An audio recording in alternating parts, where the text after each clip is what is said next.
وەک دایک شەهید ڕۆژهەڵاتی کوردستان دایک شەهید هێژای سنە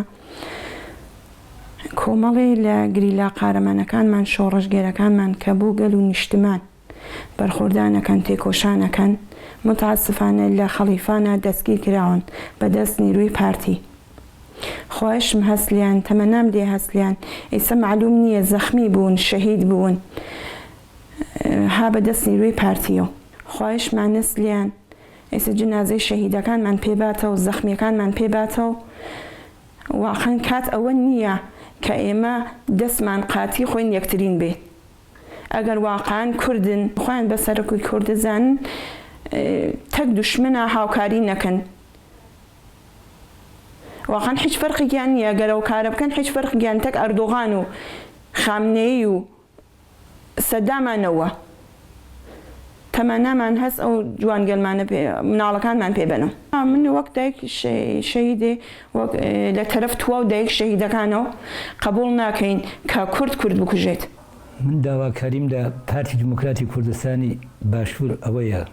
گروپی لە گریلاکانی ئێمە لە خەلیفانە کەوتنە دەست پارتی چون ئەو گریگاگەلە بە خاتر ئاو خاک و ژیان و کەرامەت و ناموسی ئەو گەلە لەو شاخ و داخا خەریکن مبارزەکەن کاک مەسعود ئەشێ بزانێ کە ئیتر لەوە زیاتر زەخت لەسەر ئەو گەلە نەکە حەیفە شەڕ داعش لە بیری بێ